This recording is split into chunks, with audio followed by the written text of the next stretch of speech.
भारतीय रेलवे ने construction manual तैयार कर लिया है और ये मैनुअल कहीं ना कहीं कंस्ट्रक्शन को तेज करेगा। जो रेल पटरी डालने का काम है वो तेज होगा, पुल बनाने का काम तेज होगा, सुरंगें बनाने का काम तेज होगा।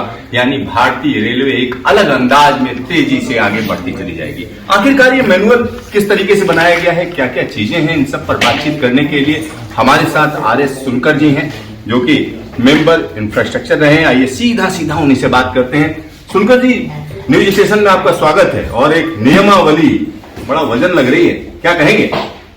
देखिए, ऐसा है कि ये वजन भर नहीं है। इसमें आप देखें तो बहुत दिनों से जो भारतीय रेल में जो समस्या आती थी कार्य करने में, उन सभी को प्रोसीजर्स को स्ट्रीमलाइन करके, सिंप्लीफाई करके इसमें लाया गया है। जितने भी प्रोसीजरल प्रॉब्लम्स थी, चाहे वो लैंड एक्विजिशन की हो, चाहे फॉरेस्ट क्लियरेंसेस की हो, चाहे डिजाइन से हो, चाहे आपको कॉन्ट्रैक्ट अवार्ड करने की हो, चाहे आपके कंस्ट्रक्शन के दौरान समस्याएं हो, उसमें एम्पावरमेंट की बात हो, जो फील्ड के ऑफिसर्स हैं उनको काम करने में सुविधा हो, प्रगति कैसे बढ़ाई जा सके। इसी तरह से सिग्नलिंग का काम तेजी से कैसे किया जा सकता है, यार्ड की रिमॉडलिंग कैसे की जा सकती है, OHE का काम हमें किस तरह से भी मॉडर्न करना पड़ेगा, क्योंकि अभी बहुत सारी गाड़ियां चल रही हैं AC सेक्शन में, तो बिजली का रिक्वायरमेंट भी, पावर का रिक्वायरमेंट भी बढ़ता है। तो हमें OHE को भी स्ट्रेंथन करना था, ब्रिजेस को स्ट्रेंथन करना अलग से चुनौती थी। टनलिंग का काम जो है बहुत ही मॉडर्न टेक्निक से बनाना था, फास्ट गति से बनाना था। तो ये सभी एक तरह से आवश्यकता इतनी बड़ी थी, इन सब को सॉल्व करने के लिए जो भी इसमें समस्याएं आ रही थी कार्य के दौरान, उन सबको सॉल्व करके नीति निर्धारित करके, सारे इंस्ट्रक्शंस सिंप्लीफाई करके, इसको एक निर्माण विभाग की तरफ से उसके लिए जो नियमावली है इसको बनाया गया था। हमारे जो माननीय मंत्री महोदय हैं, उनका तो मैं आपसे बताना चाहूँगा, इतना ज़्यादा इन्वॉल्वमेंट रहता है, इतना ज़्यादा उनकी सोच रहती है कि किसी तरह से आपको काम करने के लिए क्या चुनौतियां हैं, उनको कैसे सॉल्व किया जाए। हमें हर चीज का, हर एक समस्या का समाधान करके देना है। तो ये 500 मैं देख रहा था 584 पन्ने भर नहीं है, इसमें 18 अध्याय है। 18 अध्याय, जैसे कि गीता में 18 अध्याय हैं, उसी तरह से इस मैनुअल में 18 अध्याय हैं।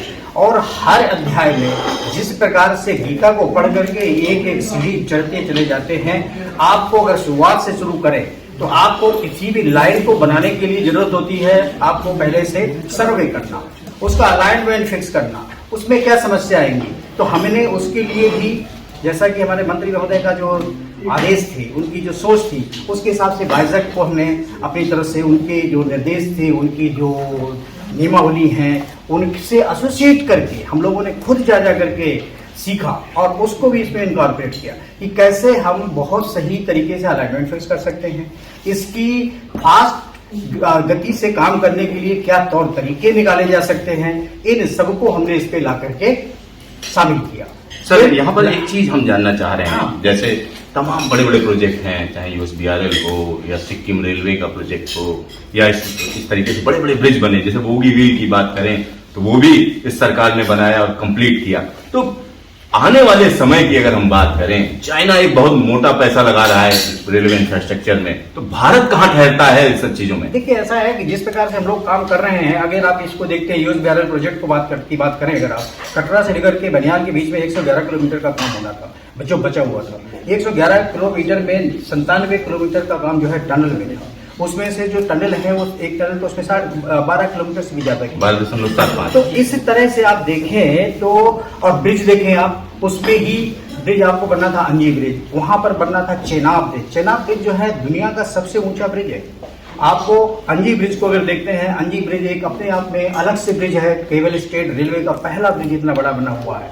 तो एक बहुत बड़ी चुनौती थी। आपको वहाँ जो ट्रैक बन रहा है, सारा का सारा जो है बैलेंस लेस ट्रैक है। ये अपने आप में नई तकनीकी से और इतना फास्ट जो है एग्जीक्यूशन हो रहा है, मैं समझता हूं कि किसी भी देश से कंपेयर किया जा सकता है। हमारे जो इंजीनियर्स हैं, हमारे जो एजेंसीज हैं, वो सभी एक तरह से सक्षम हो रहे हैं और काम में जिस तरह की गति इस समय चल रही है, किसी भी क्षेत्र में मैं कह सकता हूं जिस प्रकार से हमें सहयोग मंत्रालय की ओर से, जिस तरह से मंत्री महोदय का जितना हमने सहयोग ऑफकोर्स और जिस तरह से एम्पावरमेंट जिस तरह से किया गया है उनके द्वारा, मैं समझता हूं कि कोई भी मंजिल पाना सहज है। सुनकर जी एक सवाल और खड़ा होता है, जब अंजी ब्रिज की आप बात करते हैं तो अंजी ब्रिज में अमूमन तो बैलास्टलेस है पूरा का पूरा यूएसबीआरएल, लेकिन अंजी ब्रिज पर आपने बैलास्ट ट्रैक डाला है, उसका तकनीकी जो है कारण मैं जानना चाहता हूं। उसका तकनीकी कारण है, बहुत सिंपल सी बात है। देखिए क्या होता है, जब केबल स्टेट में आप जब ब्रिज बनाते हैं तो दो जगह अपना जो है वो सस्पेंडेड रहेगा। तो आप जब कोई ट्रेन चलती है तो उसमें मूवमेंट अगर आप टेक्निकली उसमें देखें तो एक इन्फ्लुएंस लाइन सी बन जाती है।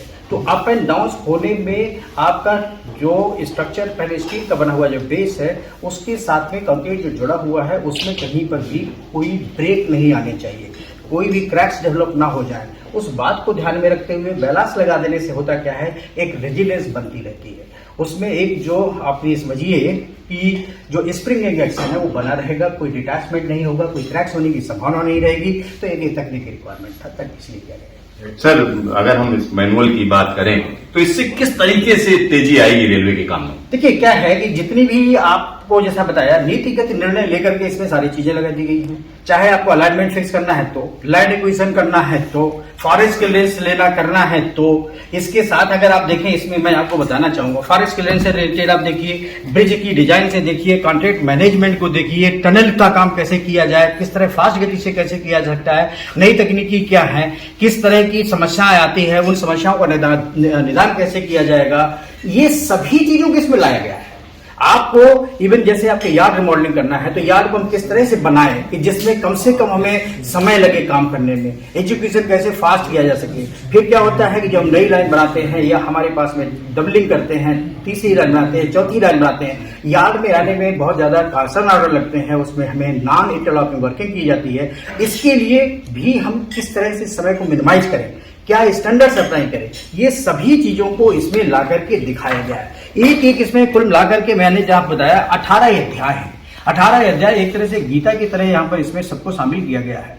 कोई भी इसमें एक भी आप ये समझ लीजिए कि ऐसे पहलू को नहीं छोड़ा गया है जो कार्य के लिए जो है हमें आवश्यक होते थे। आज अगर आप देखें तो हम लोगों की जो कार्य की गति है, पिछले साल में हम लोगों ने 14 किलोमीटर प्रति दिन के हिसाब से प्रगति की थी। इस साल में अभी तक की जो गति है वो 16 किलोमीटर प्रति दिन की है। मतलब हर समय ये बढ़ता ही जा रहा है। तो कार्य की प्रगति बहुत अच्छी है। और जिस तरह से हमें अलॉटमेंट है, आपको पिछले साल में जैसे अलॉटमेंट हमें इस साल के लिए दिया गया था 2.4 लाख करोड़, उसमें से करीब 1.79 लाख करोड़ तो ऑलरेडी खर्च हो चुका है। मतलब इतना फास्ट एक्सपेंडिचर हो रहा है। सभी तरह से आपको अलॉटमेंट की कोई प्रॉब्लम नहीं है, तकनीकी कोई प्रॉब्लम नहीं है। इवन दूसरी मिनिस्ट्रीज की तरफ से अगर आप देखें, लैंड की हमें बात आती थी, डिफेंस से उनकी समस्या नहीं रही, हमारी जो फॉरेस्ट रिलेटेड समस्या होती थी उनकी भी कोई समस्या नहीं रही। हमें जिस तरह से स्टेट्स गवर्नमेंट की तरफ से भी सपोर्ट मिल रहा है। हमारा जो लैंड एक्विजिशन एक्ट जो नया आ गया है उसके तहत तो इतना आसानी हो गई है लैंड एक्विजिशन में कि आप केवल नोटिफाई करना है आपको सेक्शन 20E के तहत। जब 20E जैसे हम पब्लिश करते हैं उसके बाद हम कह सकते हैं कि लैंड तो हमें आपको देना होगी, आपको जो कंपनसेशन देना होगा नियमानुसार जितने भी कंपनसेशन देना होता है वो देते हैं। तो प्रोसीजर उससे भी बहुत सिंप्लीफाई हो गया है, तो बड़ा आसानी हो जाएगी।